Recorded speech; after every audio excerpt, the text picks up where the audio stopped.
I'd like to welcome each and every one of you here, especially those that have traveled from California, Louisiana, Florida, New York, Ohio, and beautiful Ontario.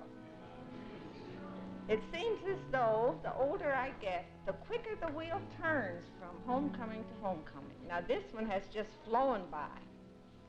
So I know that God has blessed you in the last year.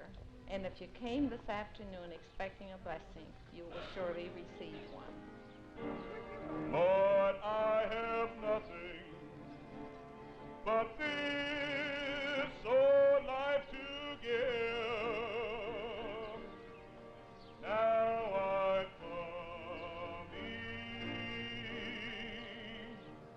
coming home.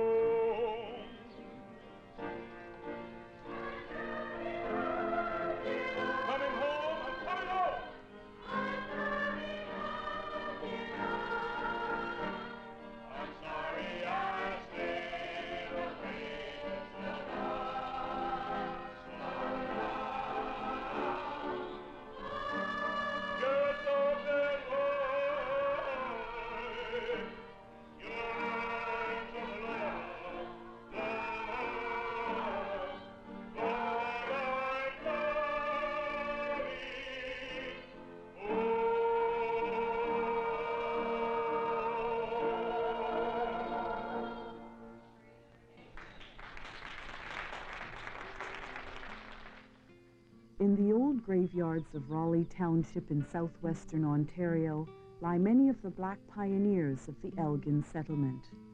This historic Canadian settlement was founded in 1849 by Reverend William King, an Irish Presbyterian minister who had experienced slavery in the American South.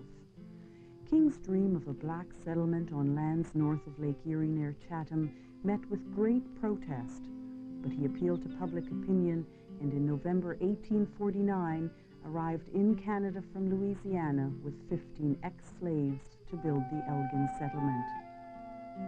This is the land they cleared, subduing a wilderness, staking out farms, building homes, and planting their first crops.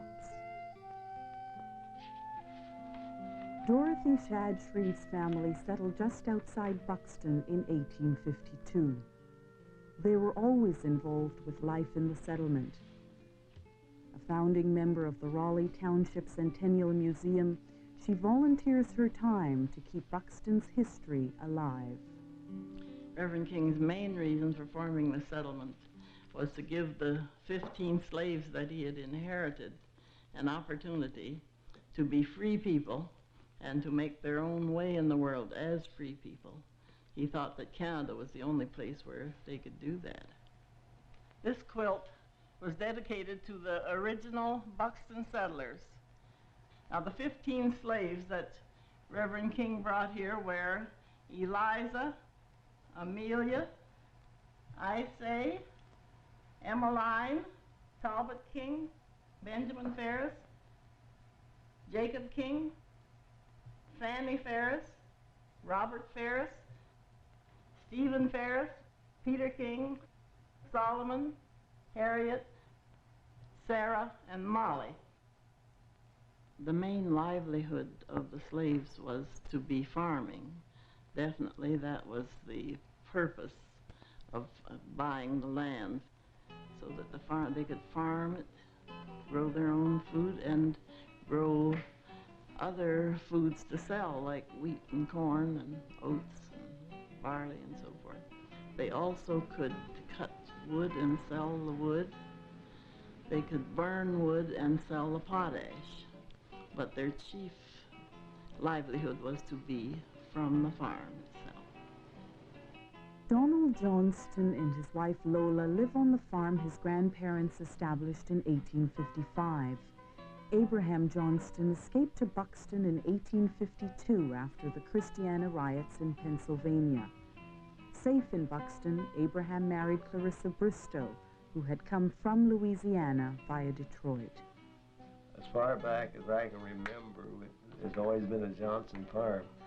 They arrived here, well, I don't know exactly just what time they'd taken the land up, but it was way back there, and I suppose in '55 at least.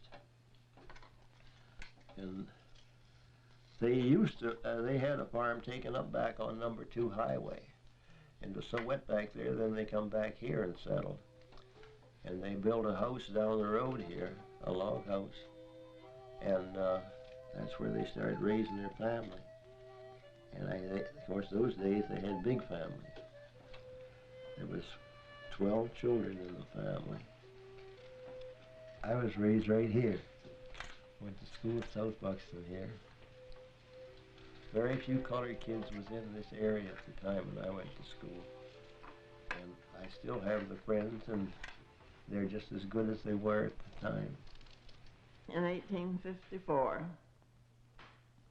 Buxton was a thriving, all-black settlement, self-supporting. They had established a sawmill, a potash factory, and a brickyard, and products were being sold in Buffalo and Detroit. The Buxton Mission School was the best school around, and it was, by this time, an integrated school. The people of the settlement were interesting themselves in all things for their own betterment and for the abolition of slavery. Buxton's reputation as a haven for slaves was well known. This gift, the Liberty Bell, sent by the black residents of Pittsburgh, rang out in welcome each time an escaped slave made it to freedom in the settlement. The bell still hangs in the steeple of St. Andrew's Church in South Buxton and still rings out its message of freedom over the fields of Raleigh Township. The meaning of this gift continues to echo for Edna Jordan Smith, a resident of Louisiana who, with her daughters, comes to celebrate her relationship with the people of Buxton. Well, I learned about the community in Buxton from reading a book. I'm a librarian, and I ordered a book, Exploring Black America by Marvella Thumb. Upon receiving that book, I thumbed through it and ran across this article about a Louisiana plantation owner taking his slaves from Louisiana and bringing them to Canada. After reading that information, Ollie sent some brochures from the museum here, and it indicated that those slaves were from the Felicianas. And of course, that just blew me away because my people were in bondage in that same area. And naturally, I wanted to know more about it. I made it back, and you didn't expect me. What are you doing now? Just fine. Oh, my goodness. It's so good seeing you. Thank you. Good seeing you. Yes, I'm yes, telling yes. you, I had been... I came, I think it was in '82. No, it wasn't. I'm sorry, it was in '81. And I found a very articulate people. I found people who were so into their blackness, even though they were now Canadians. But they knew of their Louisiana connection, but had never dreamed of just trying to rediscover the state. Here is Fanny Ferris. You notice the spelling has been changed. She took the plantation owner's name. Fanny was from Jackson, Louisiana, one of the original 15 who came in with Reverend King. In 1858, the American abolitionist John Brown held a convention in Chatham's First Baptist Church. Brown planned to raid an arsenal at Harper's Ferry, march south, and smash slavery. The raid failed. 2 years later, the American Civil War began. Scores of Buxton's men and women enlisted in the Union Army. When the Civil War ended, many Buxton families returned to the United States.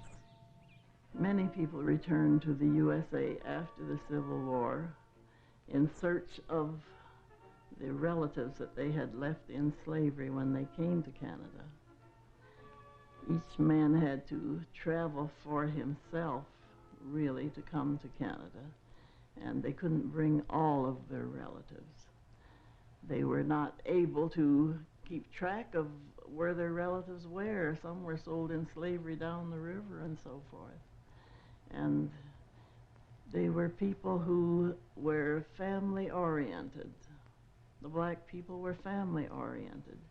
and they went back to be reunited with their family or to discover just where their families were and to take up life again where they had broken off their relationship with their relatives.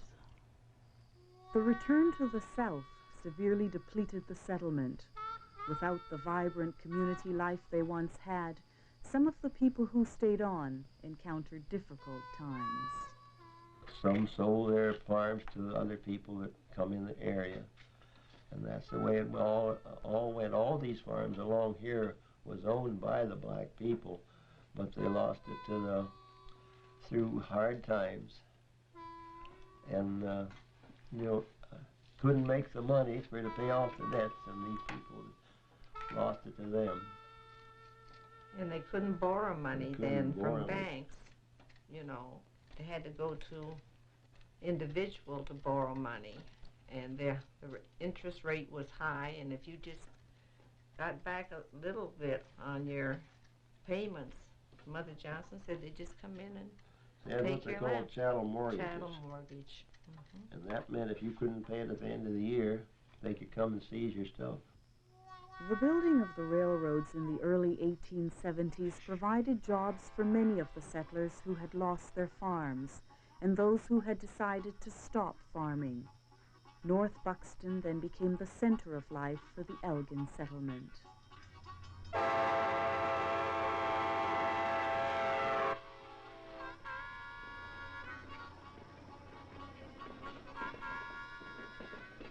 Good morning.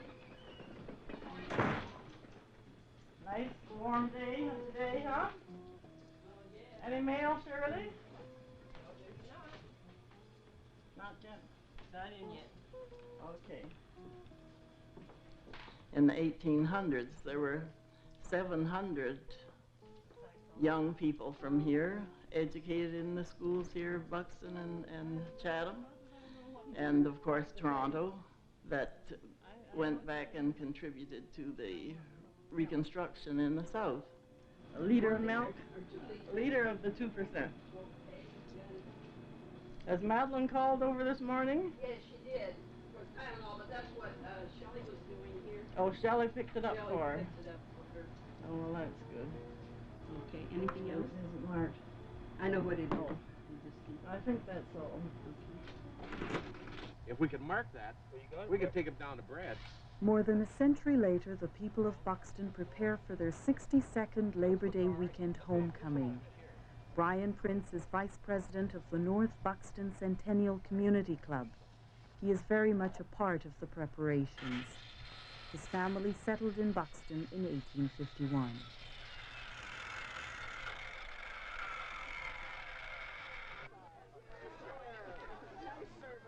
I guess it was just coming home, because most everybody that left Buxton with plans on coming back on Labor Day, even, or homecoming we call it, until this day. It's just coming home and meeting people, and some of them I only see like from one homecoming to the next homecoming. And it's wonderful to see them.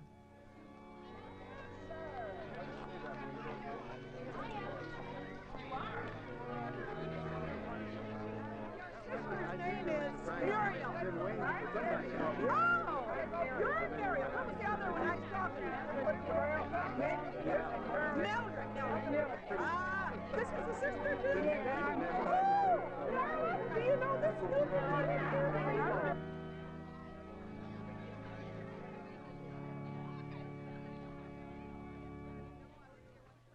When we were retiring, we had to get ball team from They had that Detroit. Mr. Robbins Steele, didn't they? Cleta Morris, Ruth Ann Shadd, Grace Fowler, Ivy Brown, and Dora Jones are a few members of the Sunshine Club.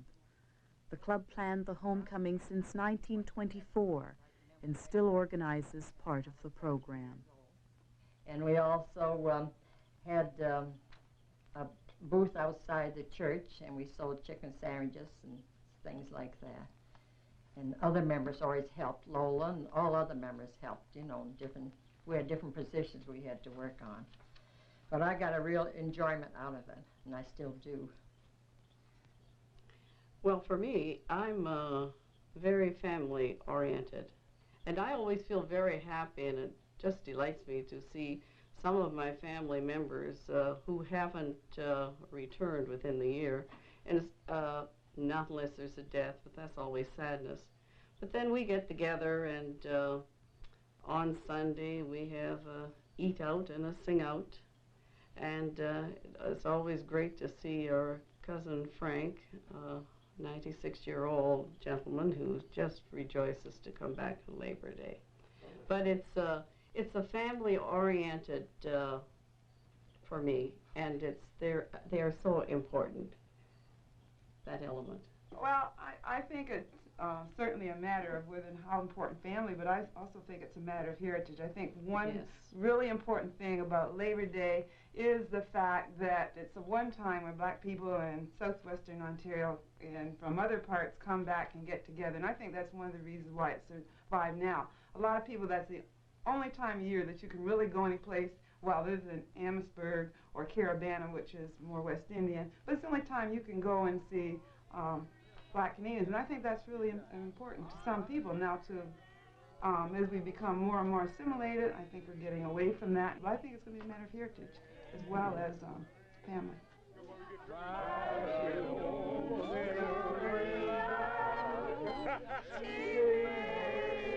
Sweet love.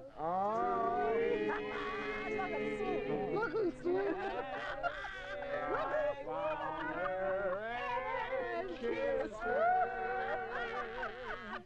That brings back memories, memories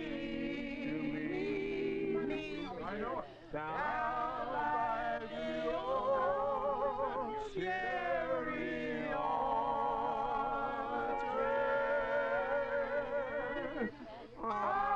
under that old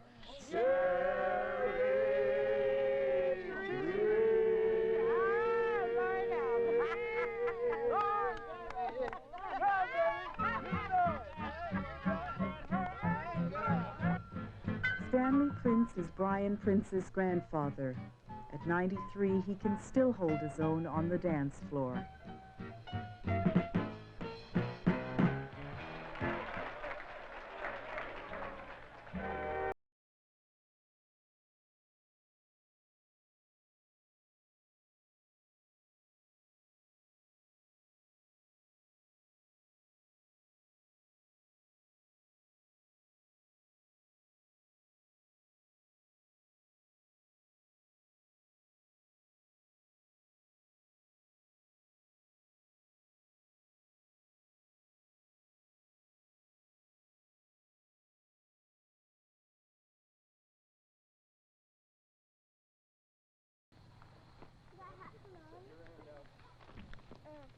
Mom not wearing a hat.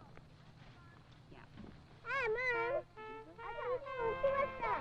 Your hat. That's not my hat. Sure it is. There. No, leave it on. It's okay. Dropping all your money, somebody. I'm going to put some on. I'm going to put green on my cheek. Why? Because I'm going to be a tree. And trees have green faces. Yeah, I'm going to be a tree with Michelle. Yeah. One of that Michelle's being a tree? Yeah, Michelle's going to be a tree. tree. Can you wipe it off? We'll wipe it off after. It'll come off. You get the white stuff? Oh, they don't need the white, just for them. Yeah. Don't scratch. You have it right.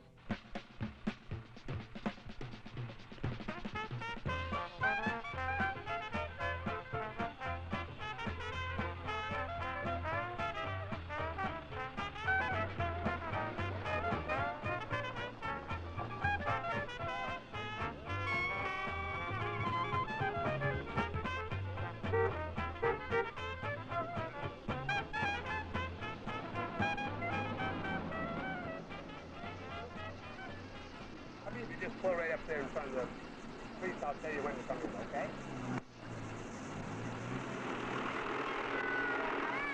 Hi, Mel.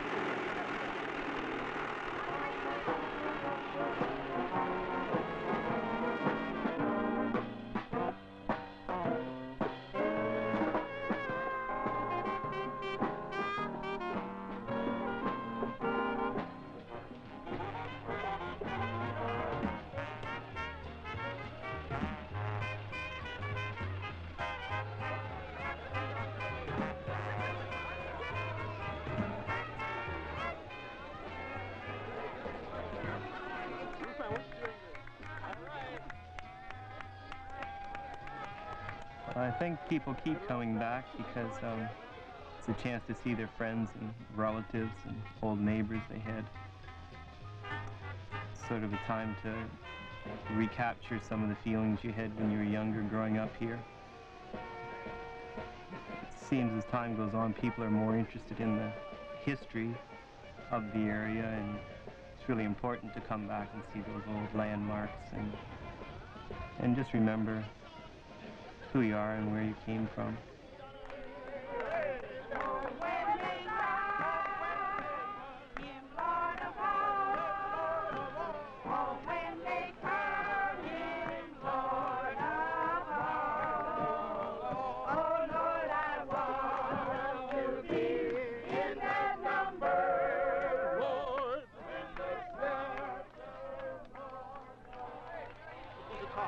This is your first trip to North Buxton. Has she been here before? She's a kid. Little thing there, That's right. Muriel Newby was born in Buxton 77 years ago. She's lived in California for decades, but Labor Day always finds her here, visiting with friends and family, rekindling memories. I know she's going to give me a hug. Oh, hi. How you doing? Good to see you. Well, of course I did. Sure you did. Sure, I wouldn't miss it. Wouldn't miss it for the world. Good, good. This box belonged to my great-grandfather, Solomon Newby, and he brought this box here, and he had some treasures in it. I haven't any idea what they were. He moved to a spot on the center road near the 10th concession. He buried it in the ground, and there was a rose garden. He had lots of flowers buried over this for safekeeping. And years later, when he was sure that he could stay in Canada, he dug this up, and he had it in his home. Solomon Newby's freedom papers were in this box. He brought them with him when he came to Canada from Indiana. Muriel Newby thought the best place for her great-grandfather's box was in the Raleigh Township Centennial Museum, among artifacts and tools once used by the old residents of the area. My father sold an acreage to the community club, and he always wanted that to be a nice park. In fact, he told me about a year before he passed that that would be a beautiful park someday, and he wanted it so that all of the people could enjoy, and they are enjoying it. And each year the crowds seem to be larger. So that's why homecoming means so much to me, to know that this was our property. When people think about Buxton, they think of it as a farming village, and actually there's very few people who do farm. Most of the people in the village work in Chatham or Tilbury or some of the other places around, but still that image of the farming village seems to persist. You go out on the town last night? No. Did you go out on the town last night? No. No? Stayed home? This is just a little push here, Grant, quick.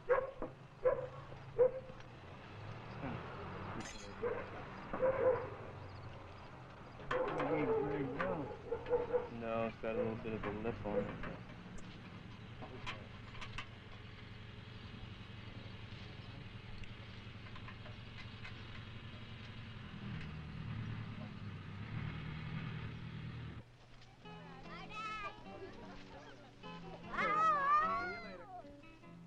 Well, I enjoy farming because you're involved more with your family. Your kids can come out with you and ride along on the tractor or deliver your grain. On a family farm, everybody can be involved with the work. The odd time Shan will come out and help drive the tractor or unload wagons. And she did some of the planting last year.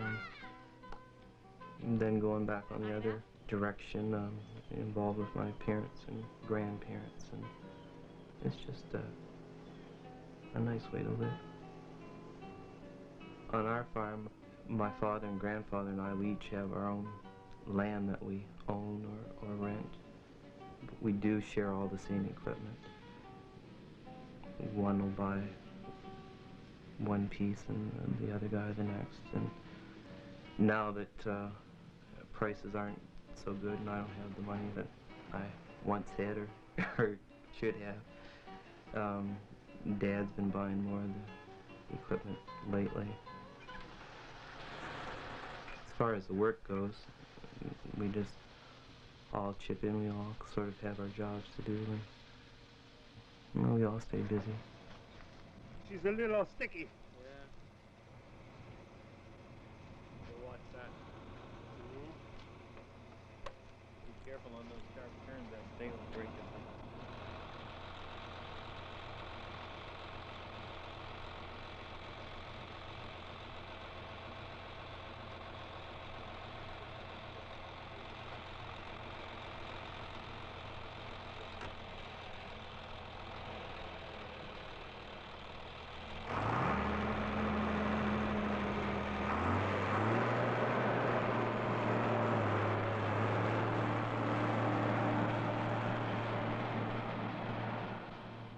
This small corner of Canada is rich in traditions of freedom, rich in history, rich in memories. And for those who live on this land, and for those who carry these memories in their minds, Buxton is home. I see glory in the air over my head. I see glory in the air over my head. I see glory in the air. There must Come home. be a Lord somewhere. All together, kids. I drifted so far away from the Lord, but now I'm coming home. Lord, I have nothing but this.